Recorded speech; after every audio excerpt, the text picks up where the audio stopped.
today's discussion, we would be going with discussion about few hybrid instruments. So the word hybrid itself talk about a mix, right? When we say the word hybrid, it's a hybrid kind of scenario. We know that there is a interlinking or there is a mixture of two or more features. So here in this case, it is actually combining the features of a debt and an ownership instrument. Ownership, a debt instrument as well as an ownership instrument.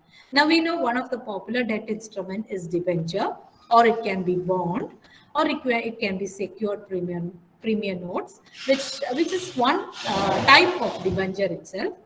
And maybe the ownership capital type of instrument include equity or preference shares, all these. So when we compare the features of these both category of instruments to make it more attractive to the investors, we call them as hybrid category of instruments. Example I put as convertible preference shares, which has a possibility of converting into equity shares in future. Then non-convertible debentures with equity warrant, which is debentures as such is a debt instrument, but that is associated with attached with a warrant which could be converted into equity shares in future at the option of the investors, which means it has a debt basic nature is it's a debt instrument, plus we are attaching the ownership, the possibility of becoming an owner or possessing an ownership capital in the company by attaching a detachable warrant into that instrument. We are going to discuss this in details. Now, what do you mean by detachable warrant? Why? Because these debentures can be traded separately. These warrants can be separated from these instruments, and it could be dealt separately in the market if the investor would like to convert that into equity shares. So that's all about hybrid instruments. Now, we are going with our first kind of instrument, which we have kept for discussion in our today's class. This is revolving underwriting finance facility. Listen to me very carefully. The word itself notifies what it is all about. Revolving. This is a kind of debenture, that means a debt instrument that is generally issued for a period of 91 days. Okay, but after this 91 days, these instruments can be redeemed and re-auctioned, reissued. That's why we call that as revolving. It's revolving. It's again, it can be reissued. So debenture, normally it is issued for a long period, generally 5 to 6 years. But in this case, what we have to remember here is it is issued for 91 days, but with the possibility of reissue. So it carries the benefit to the issuer in two ways. One is it can be issued at a lower interest rate, because if it is debenture which is issued for a longer period, generally it carries higher interest rate. But in this case, it is issued for a short period. So interest rate would be comparatively lower than a debenture issued for longer period. Second benefit to the issuer is it can be reissued. It is issued for a shorter period with a long period option. So this is actually combining the benefit of long-term debenture instrument. Then the second part which we have to know is this is a hybrid instrument. Second part is it carries an option for underwriting. Now we know that underwriting is generally a scenario or a phenomenon that is attached to equity capital. So here when we talk about underwriting, these debentures have a possibility of underwritten or getting a contract being entered by the underwriters to take up these in the event if it is not subscribed by the public. So underwriting help the companies going with issue of these debentures to protect themselves against the possibility of not receiving enough subscription, not getting enough investors to invest in it. So these underwriters will step in. They will take up the debentures if not taken by the public or for the persons whom it was meant to. So that's why we say that revolving means it combines the feature of a long-term debenture. Underwriting means it carries the feature of equity, normally ownership capital. And the overall rates of these debentures generally does not exceed PLR, that is prime lending rate, which is a short-term lending rate. So this is the advantage to the issuer. That's why we call this as a hybrid instrument, because it combines a feature of a long-term and a short-term issue of a debenture, as well as there is an underwriting option. So that's the first part, revolving underwriting finance facility. The word itself, rough, the word itself say what it is all about. Now coming with the second one, auction rate debentures. It's again another hybrid kind of instrument. But here also we have to understand that it's a debenture, it's a debt instrument with with an option to go with an issue for a short period. No, since it is a debenture, here it carries, as we say, the features of commercial papers as well as debentures. Now, the basic understanding of a debenture is it's generally issued for long period. But here, this is generally, in this case of auction-rated debentures, these are non-convertible debentures that can be redeemed. Now, what we mean be redeemed? Cancelled. Our money can be repaid. Say, for example, I'm investing in a debenture. On redemption, what is the benefit for me is I will be paid with my money after taking back the debenture by the company. That is, the company redeemed, cancel the debt for me in 90 days. So that's again, it's non-convertible instrument with interest determined by the market movement. So it's actually a floating kind of debenture, debt instrument issued by the company. And it might appear to be a short-term instrument, but it carries an option to reissue. That's why auction-rated debentures. But what we have to remember here is the interest rates would be decided on the basis of the market movements, how it is happening in the market. So auction rated debentures, the particular feature which we have to remember is interest rate is decided by the market conditions. Third one which we are going to discuss is more or less like a debenture, but this is called a secured premium note. It is also a debt instrument. It appears to be more or less like a non-convertible debentures, generally issued for a period of 7 years, 4 to 7 years, okay? And it carries a detachable warrant. As I said at the beginning, this is a hybrid instrument. Primarily, this is a debt instrument, but it carries a detachable warrant, separatable warrant, which could be traded. It could be at the option of the equity shareholders. It can be converted into, at the option of the investors, it can be converted into equity shares in future. That's actually the attractiveness of secured premium notes with detachable warrant. So this carries a right to apply for. We have learned what is right issue. When the company is coming up with a new issue, it might issue certain shares. It might reserve certain shares to the existing shareholders, right?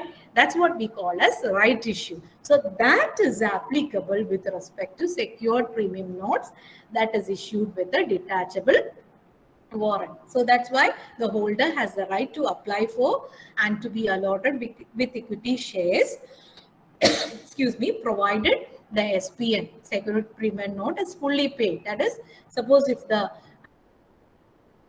rupees, the actual amount need to be paid by the investors once you are enabling the warrant.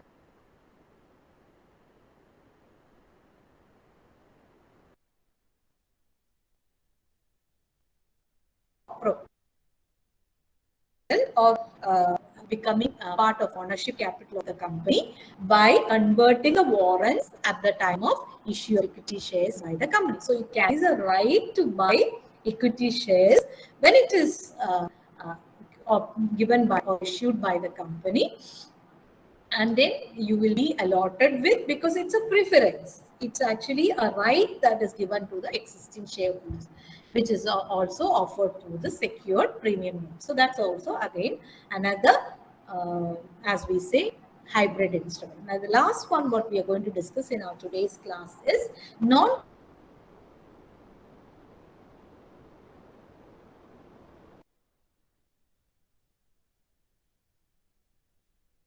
which cannot be converted or which does not carry an option to convert that into equity shares on a future date. So that's a debt instrument. It carries no option to convert that into equity shares on a future date. But that instrument again is made attractive by attaching detachable equity warrants into that.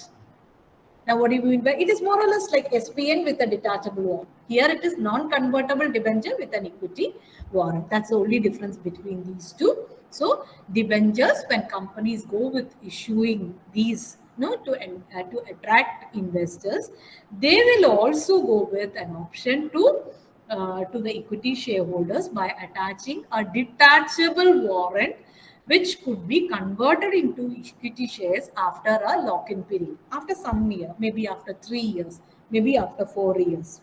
Okay, it's attached with a detachable equity warrant, which could be converted into equity shares on a future day. And the primary thing which we have to understand here is these debentures are also, after a lock-in period, the company allows the investors to return the debentures or to return it back to the company, and the company will pay the money that the company will redeem. It carries an option for that. And then the detachable equity warrants are also issued at a predetermined price.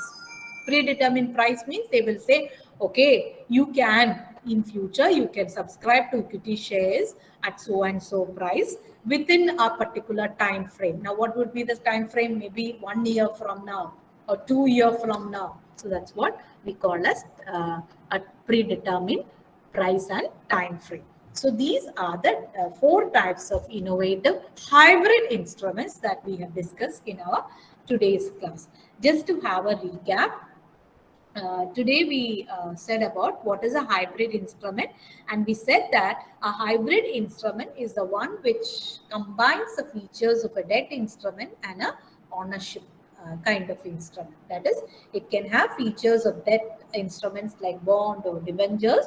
At the same time, it possesses some of the features of equity or preference shares. So this is all these category would be called as hybrid instruments. Now the next question you would like to ask is why the company should go with going with this hybrid instrument. The primary reason here is sometimes in certain markets debt instruments may not be so attractive to the investors. So in order to make it attractive to the investors, the company might issue that with a option to possess or to become owners of the company in future, so that even though you have given a debt, even though you have contributed to the capital structure of the company as a debenture holder or maybe as a bond bond holder, in future you have an option to become owner of the company. That's little attractive, right? So that's a basic idea behind these